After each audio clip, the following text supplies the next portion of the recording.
Assalamualaikum dan salam sejahtera. Bertemu lagi kita dalam siri Kembara Khazanah Borneo. Bermula di tebingan Sungai Kinabatangan sehinggalah ke episod yang ke-6. Kita akan ditemani oleh Profesor Madya Muhammad Kamaruzaman Abdul Rahman, pakar perunding dan juga penyelidik arkeologi yang cukup berpengalaman di Malaysia. Prof, apa khabar Prof? Sihat Prof? Sihat. Okey Prof dah bersedia untuk ke lokasi ataupun tapak arkeologi yang seterusnya? Sudah. Dah. Okey. Prof sudah bersedia, saya pun dah bersedia. Saya pasti anda juga tidak sabar untuk bersama kami menelusuri kesan-kesan tinggalan sejarah dan juga zaman prasejarah yang terdapat di pantai timur negeri Sabah. Tapi sebelum itu, kita minum dulu Prof. Silakan Prof. Daerah Kinabatangan yang terletak dalam bahagian Sandakan adalah daerah yang terbesar di Sabah dengan keluasan 10,936.73 km persegi. Daerah Kinabatangan ini yang letaknya di tengah negeri Sabah mempunyai kawasan hutan tebal tropika yang terkenal dengan tanaman kelapa sawit. Nama Kinabatangan berasal daripada sebuah sungai yang terdapat di daerah ini yang dikenali dengan nama Sungai Kinabatangan. Hutan Sungai Kinabatangan merupakan rumah habitat yang unik di rantau ini yang di dalamnya terdapat banyak hidupan liar yang menarik. Gua Gomantong merupakan gua pertama yang dilawati dalam siri Kembara Khazanah Borneo di negeri Sabah ini.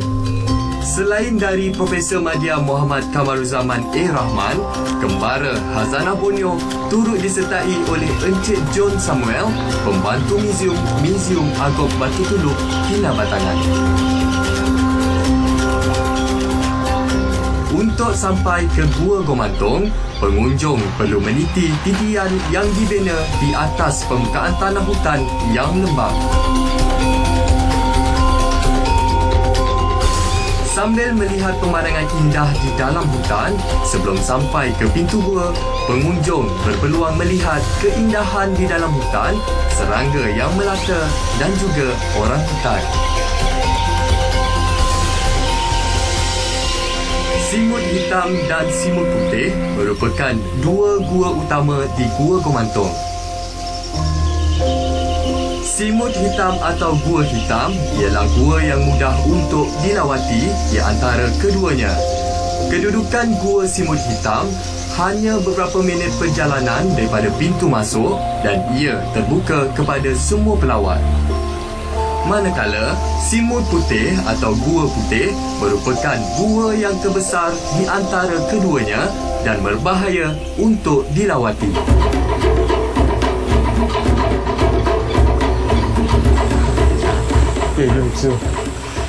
Gua Gomantong terletak di daerah Kinabatangan dalam hutan simpan Gomantong kelas 4 dengan keluasan 3,297 hektar. Ia merupakan gua yang terbesar dan merupakan pengeluar sumber sarang burung yang utama di negeri Sabah. Gua Gomantong terdiri daripada dua bahagian gua besar yang dikenali sebagai Gua Simut Hitam dan juga Gua Simut Putih. Juga terdapat beberapa gua kecil yang lain. Bah, jom kita masuk, kita nak tengok apa yang terdapat di dalam Gua Gomantong.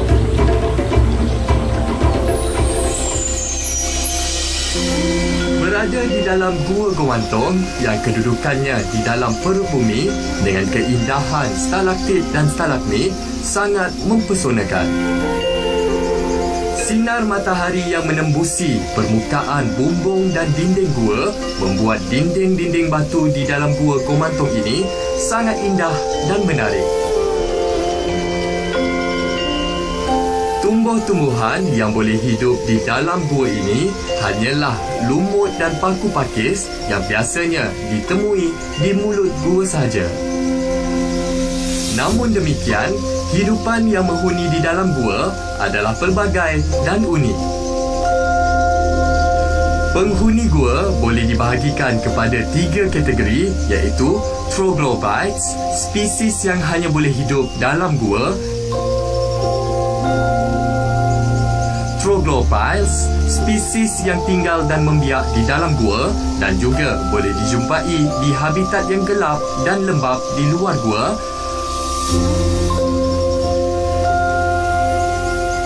Troglodytes, spesies yang di dalam gua tetapi mencari makan di luar gua, termasuklah kelawar dan burung layang-layang.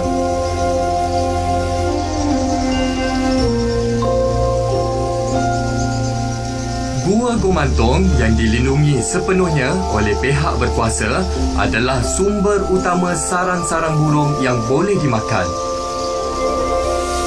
Sarang-sarang burung ini dipungut 2 kali setahun oleh pemungut yang berlesen. Gua ini diawasi oleh perkhidmatan untuk memastikan burung layang-layang diberi masa yang secukupnya untuk membina sarang dan membiak. Gua ini adalah gua simut hitam. Siling dinding gua ini mencapai ketinggian 90 meter dan ia merupakan sumber kepada sarang burung jenis air liur hitam yang murah.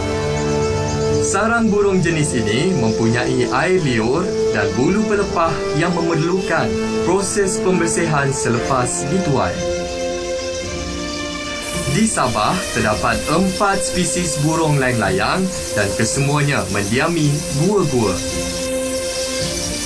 Burung layang-layang berkongsi gua dengan kelawar yang hinggap di bahagian bumbung gua dengan ribuan serangga yang hidup membiak di lantai gua yang diliputi tahi kelawar. Secara keseluruhannya, spesies kelawar yang boleh dijumpai di Sabah adalah sebanyak 77 spesies dan 27 daripadanya mendiami gua, manakala 7 spesies lagi hanya kadang-kala menghuni gua.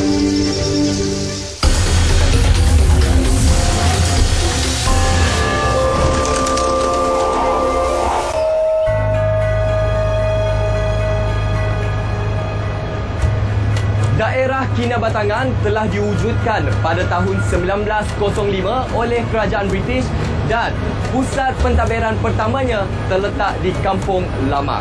Namun, disebabkan keperluan pembangunan dan pentadbiran semasa, pada tahun 1970-an, pusat pentadbirannya telah dipindahkan ke Kampung Bukit Garam kerana Kampung Lamak seringkali dilanda banjir. Selepas itu, pada tahun 1980-an, pusat pentadbirannya sekali lagi dipindahkan ke kawasan baru yang lebih strategik yang kini dikenali sebagai Pekan Kota Kinabatangan. Sebahagian besar penduduk Kinabatangan ialah daripada suku kaum orang sungai, Idaan, Tidong, Cagayan dan Suluk. Di samping itu, terdapat beberapa suku kaum yang lain dalam bilangan yang lebih kecil seperti Minoko, Mangkahak, Sukang, Makiang, Rumanau, Sinabu dan Pinggas. Semua kaum ini mendiami bumi Kinabatangan dalam suasana harmoni dengan mengamalkan budaya dari pelbagai etnik. Dalam bahasa orang sungai di daerah Kinabatangan, gua disebut sebagai Agop dan di daerah ini berdekatan dengan sungai Kinabatangan terdapat sebuah gua yang dinamakan Agop Batu Tuluk. Agop Batu Tuluk merupakan formasi batu kapur labang yang berusia 20 hingga 25 juta tahun dahulu. Batu Tuluk adalah sebuah tapak muzium yang mempunyai rangkaian gua yang unik dan mempunyai satu tarikan yang sangat istimewa. Di dalam Agop Batu Tuluk ini terdapat beberapa keranda purba yang menjadi bukti sejarah Sabah kira-kira 500 hingga 690 juta tahun dahulu. Agop Batu Tuluk terletak di Kampung Batu Putih, kira-kira 41 km dari Pekan Kota Kinabatangan. Cenuram batu kapurnya mencecah sehingga ketinggian 40 meter dan ia boleh dilihat secara jelas dari lebuh raya Sandakan ke Lahad Datu. Ia juga terletak tidak jauh daripada pinggir Sungai Kinabatangan, kira-kira 0.8 km. Bah, jom kita teruskan kembara Khazanah Borneo kita.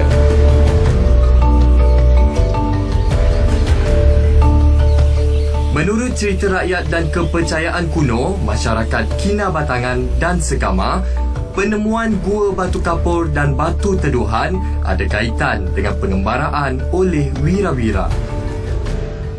Kejayaan pengembaraan seseorang wira berakhir dengan mendapat ganjaran istimewa untuk diri dan keturunannya. Antaranya ialah kurniaan gua sebagai tempat penting untuk bertapa dan kegiatan ritual yang lain. Agop Batu Tuluk mula diteroka pada tahun 1894 dalam ekspedisi yang diketuai oleh P. Britek, pengurus estet tembakau di Batu Putih. Pada tahun 1965, Barbara Harrison dari Museum Sarawak berserta dengan rombongan dari Museum Sabah telah membuat tinjauan awal dan kajian di Agop Batu Tuluk. Agop Batu Tuluk terdiri dari 3 gua utama. Gua pertama iaitu Agop Suriba terletak di Paras Hutan, manakala Agop Litangga dan Agop Sawat pula terletak di antara ketinggian 12 sehingga 15 meter. Pada Gua Litangga dan Sawat ini, terdapat lubang-lubang yang membolehkan pelawat meninjau kawasan sekitar dan juga kampung Batu Putih. Sebuah lagi gua yang dipanggil Agop di Mundu terletak di bahagian atas Cenurang.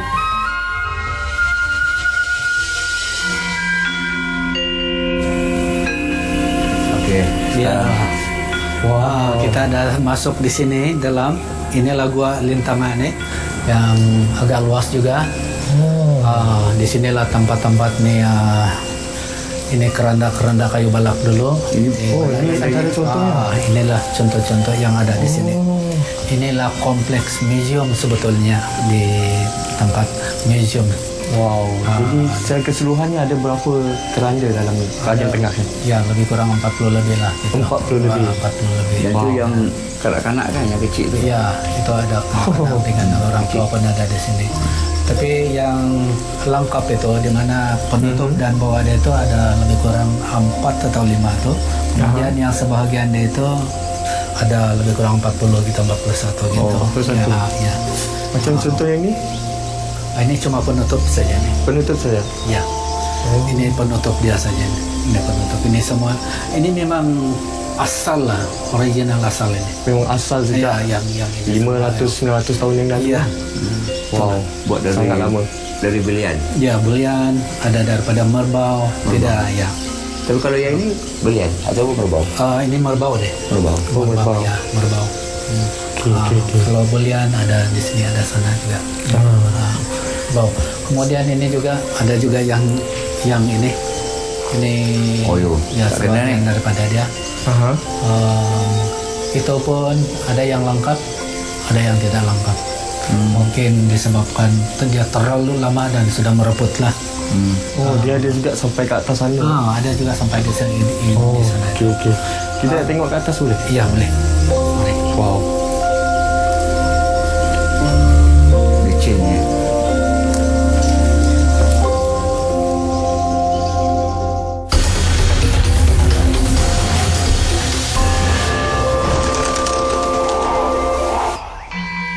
Agop Litangga merupakan gua yang terbesar dalam rangkaian gua di Agop Batu Tuluk dengan ketinggian siling 12 sehingga 15 meter.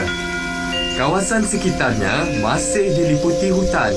Di dalam Agop Litangga ini dan sebuah lagi gua iaitu Agop Sawat telah ditemui lebih 100 buah keranda berukir yang berusia antara 500 sehingga 690 tahun. Keranda-keranda yang disimpan di dalam Agop Litangga ini diusung naik dari bawah melalui lorong yang dibina. Keranda yang dibawa masuk ke Agop ini akan diletakkan ke atas para yang dibina khas dan ada juga diletak di atas tanah datar.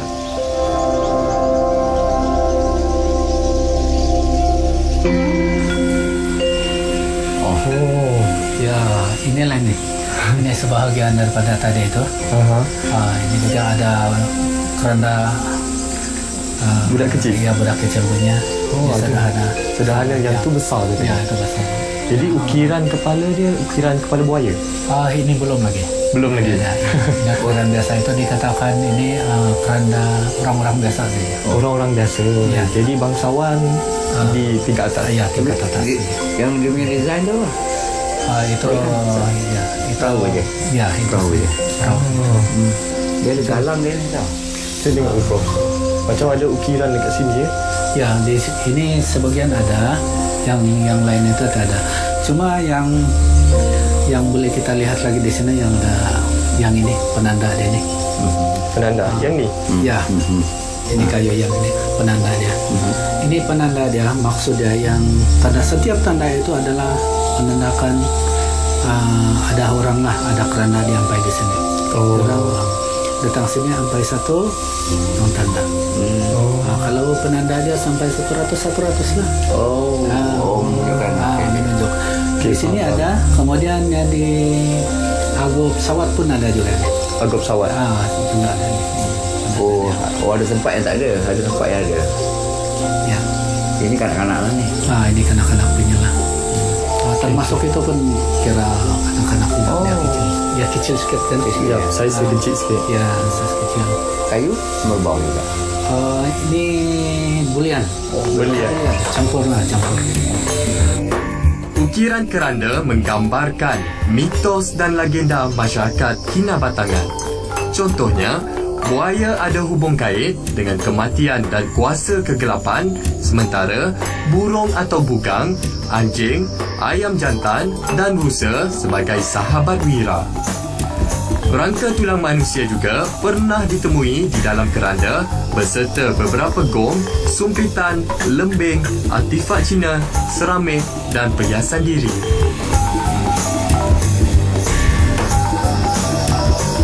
Bukti kepada jumlah keranda di Agop Batu Tuluk ini boleh didapati di dalam Agop Sawat yang terletak di puncak Agop Batu Tuluk. Untuk ke Agop Sawat, pelawat perlu mendaki melalui anak tangga ke puncak yang berkedudukan 28 meter dari Agop Litangah. Kurang lebih 200 anak tangga dibina dari bawah kompleks Museum Agop Batu Tuluk ini untuk ke puncak bagi memudahkan pendakian. Sebuah wakaf dibina di puncak sebagai tempat untuk berehat. Dari puncak ini, pelawat dapat melihat pemandangan indah yang sangat mengasyikkan dengan kehijauan ladang kelapa sawit yang menghampari bumi Kinabatangan sejauh saujana mata memandang. Untuk ke Agop Sawat yang terletak di bahagian bawah wakaf di puncak ini, pelawat perlu pula menuruni anak tangga. Okey, kita sampai sudah di sini.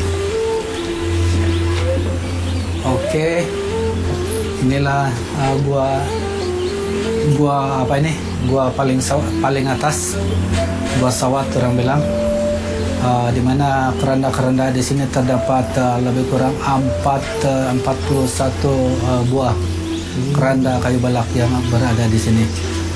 Jadi tapi dia tidak macam dia tidak berapa lengkap lah. Ada yang cuma penutup dia, ada cuma yang di bawah dia, dan kebanyakan juga yang sudah pecah di sini. Sebab oleh sudah terlalu lama ini keranda di sini, jadi tinggal sebahagian lagi lah. Yang ini apa? Ini yang Penanda.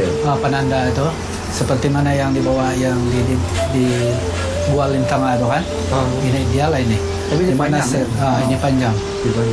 Ini Macam beza dengan kat bawah tadi, dekat atas ni saya tengok ada ukiran macam kepala kerbau. Ya. Yang tu ukiran apa? itu ukiran kepala monyet nih yang Kepala satu monyet? banyak. Kalau kita lihat dari sebelah sana atau sudut sebelah sana, kita nampak tuh dia punya ukiran tuh bentuk kepala monyet lah. Kemudian kebanyakan di sini bentuk apa itu ukiran kerbau lah, kepala kerbau. Inilah yang dikatakan tadi itu keranda di sini adalah keranda-keranda yang orang bangsawan. bangsawan lah. Orang bilang yang berpangkat-pangkat. pangkat sikit lah.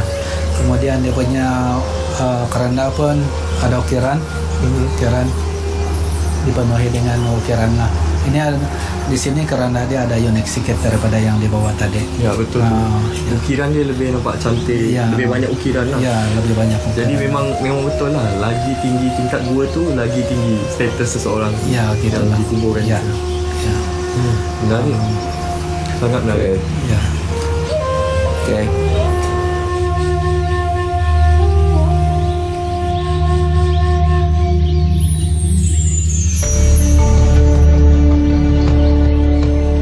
Zaman Paleolitik di Malaysia bermula kira-kira 2 juta tahun yang lalu.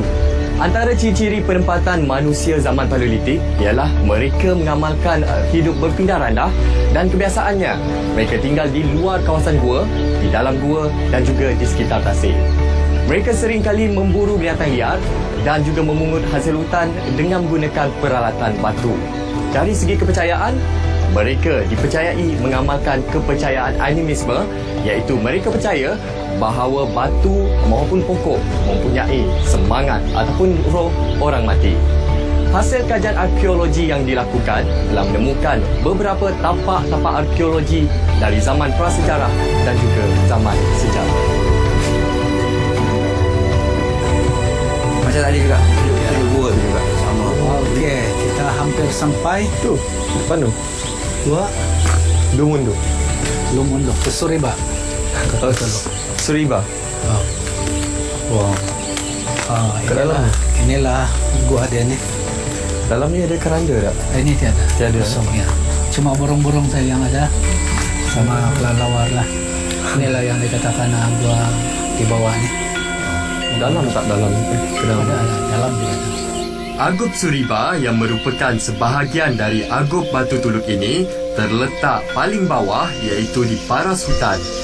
Seperti juga gua-gua yang lain yang dihuni oleh kelawar dan burung layang-layang, lantai Agup Suriba ini juga dipenuhi dengan beberapa spesies pembangkai yang memakan bahan-bahan yang jatuh dari langit gua seperti musang, tikus, biawak, lipas, kumbang, lalat dan lain-lain lagi. Segala bahan arkeologi yang terdapat di galeri dan juga Agup Batu Tuluk merupakan khazanah warisan. Adalah menjadi tanggungjawab kita untuk memelihara segala khazanah warisan ini agar kekal menjadi warisan kepada generasi yang akan datang. Hingga kita berjumpa lagi di episod yang akan datang. Salam hormat daripada saya, Munawar Azmi. Ingat, kembara khazanah Borneo.